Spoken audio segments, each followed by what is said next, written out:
Bonjour! Que ça te va cette semaine? Ouais, je commence ce meuble-là pour le chalet.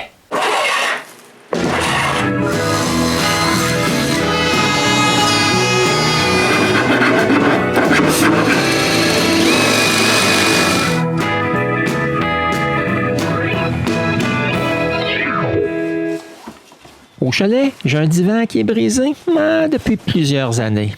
Il sert juste à accumuler des cochonneries et prendre de la place pour rien. Bon, c'est le temps de s'en débarrasser et de le remplacer par un meuble de rangement. Ben non, je le ferai pas au chalet parce que c'est un peu trop compliqué de faire un meuble comme ça ici.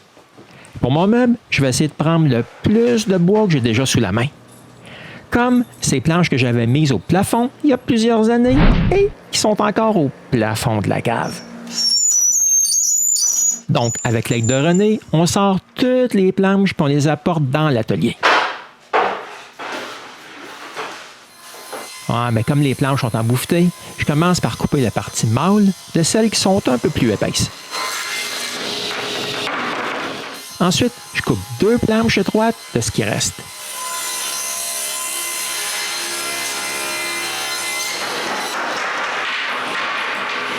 Tout ce qui me reste à faire, c'est de couper aux longueurs que j'ai besoin pour faire mes 2 caissons. Bon, j'ai tout ce qu'il me faut pour tous les cadres des 2 parties de mon meuble. J'ai juste à couper tous les profils pour toutes les cadres.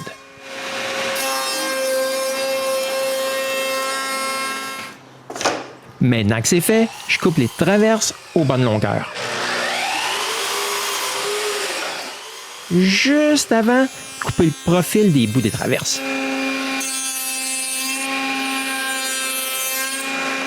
Maintenant, je peux assembler les cadres et prendre les mesures des panneaux. Ouais, mais le bois des plafonds qui me reste, il est juste bon pour les tiroirs. Donc pour les panneaux, je dois acheter du bois. Ouais, j'achète des petites planches embouffetées super minces.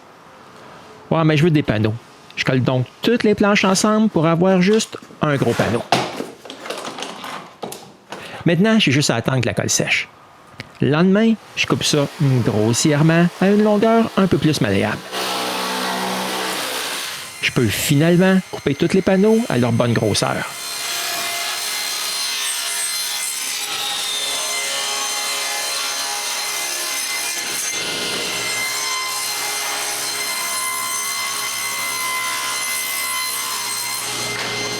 Mais même si le bois y est mince, c'est encore un peu trop épais pour les rainures des montants puis des traverses. Je coupe donc une feuillure à l'arrière des panneaux. Maintenant qu'ils peuvent entrer dans les rainures, je peux coller les cadres. Premièrement, comme à mon habitude, je mets des petits barils de caoutchouc dans les rainures. Ensuite, c'est le temps de coller les 6 cadres. Ah, pas trop difficile.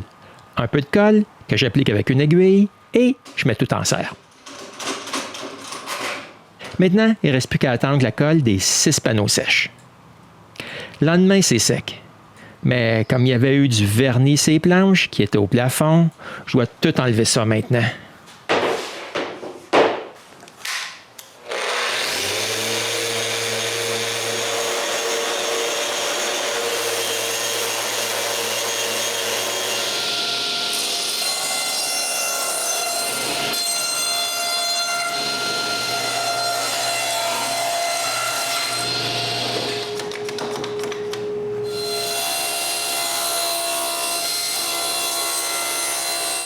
Maintenant, c'est le temps de couper toutes les cadres à leur bonne grosseur. Et, avec les morceaux en place, je peux marquer l'endroit où je veux des mortaises. Bon, mais il faut aussi un bas à ce meuble-là. Je le mesure. Mais ici, je dois tout arrêter parce qu'il faut que je surface du pain que j'ai dû acheter parce qu'il me manquait des morceaux de bois. Quand tout le bois est surfacé, je coupe des lisières pour pouvoir les coller, séchant, d'un reste d'une feuille de contreplaqué.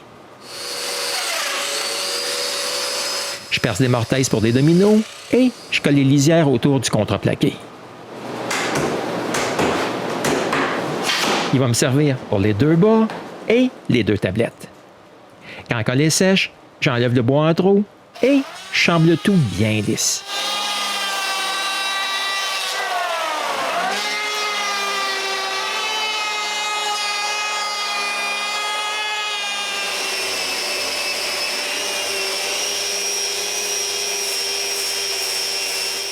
Ensuite, je peux couper les feuillures du bas du meuble pour le bas.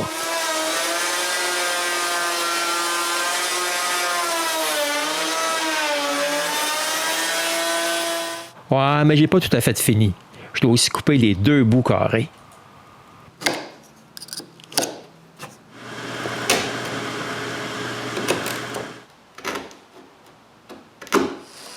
Et finalement, je peux percer les mortaises.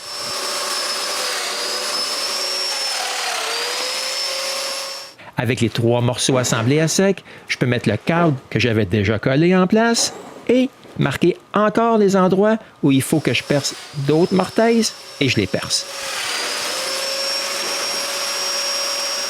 Maintenant, je suis prêt à coller la partie du bas de mon meuble.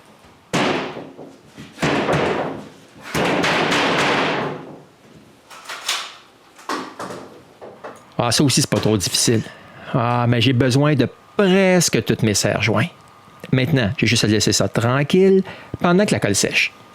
Quand la colle est sèche, je peux m'occuper du bas. La première chose à faire, c'est de couper le morceau de contreplaqué sur lequel j'ai collé des champs de pain solides. Moi, avant de pouvoir le coller en place, je dois marquer les entailles que je dois faire à l'arrière.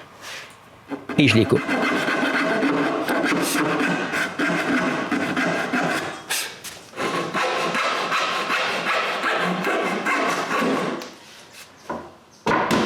Je mets ça en place, puis je refais la même chose pour l'avant. Finalement, c'est prêt à être collé en place. Et c'est encore reparti pour le moment excitant. Attendre que la colle sèche. Ouais, mais mon plaisir n'est pas fini. Non, je dois refaire toutes les mêmes opérations pour la partie du haut du meuble.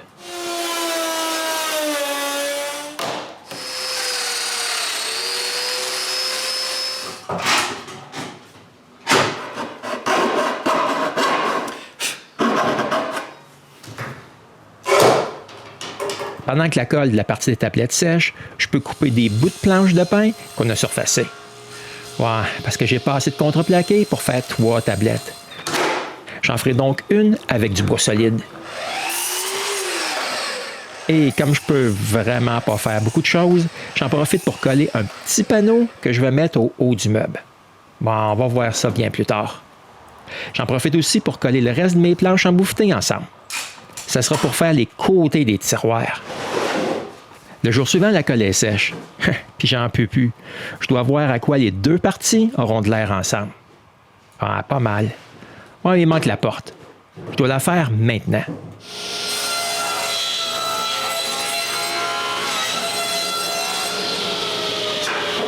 OK, ça ressemble pas mal à faire un côté de meuble.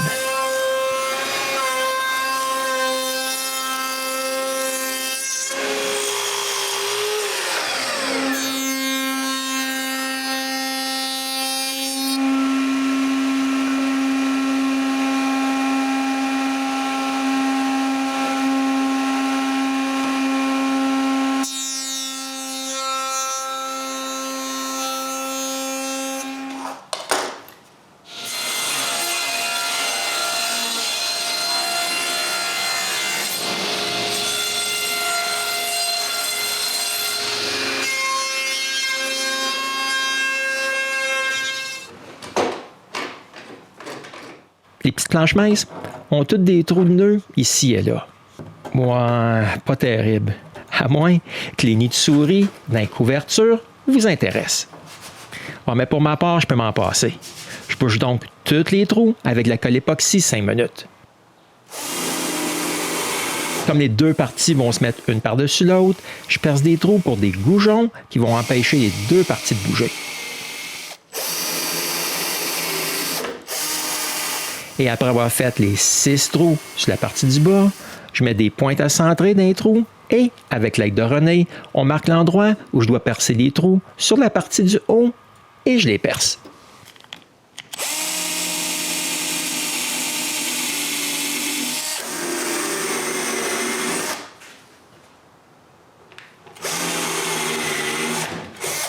Bon, c'est parfait. Les 2 parties, ils ne bougeront plus. Je vais les visser ensemble, mais seulement au chalet. Puis après tout ça, la colle de la porte est sèche. Il ne reste plus qu'à couper à bonne grosseur.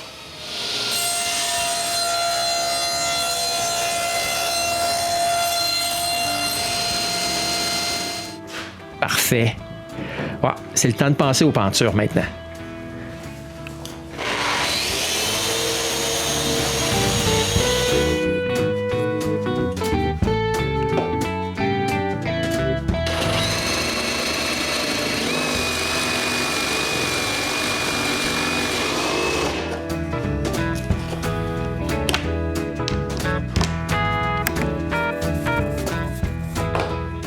Bon, ça apporte, c'est de l'histoire ancienne. Ah, mais quand j'arrive pour visser l'autre morceau des pentures, je m'aperçois qu'il n'y a pas de bois à l'endroit où je dois visser les pentures.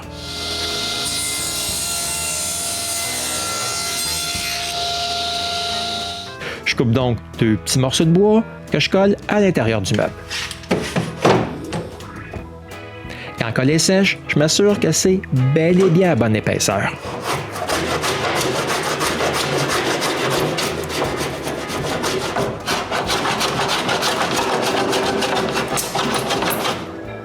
Et je peux finalement visser la porte en place. Ouais, pas si mal avec une porte. Maintenant, je dois commencer le tiroir. Mais ça, ce sera le début du prochain épisode du Casseur de bois.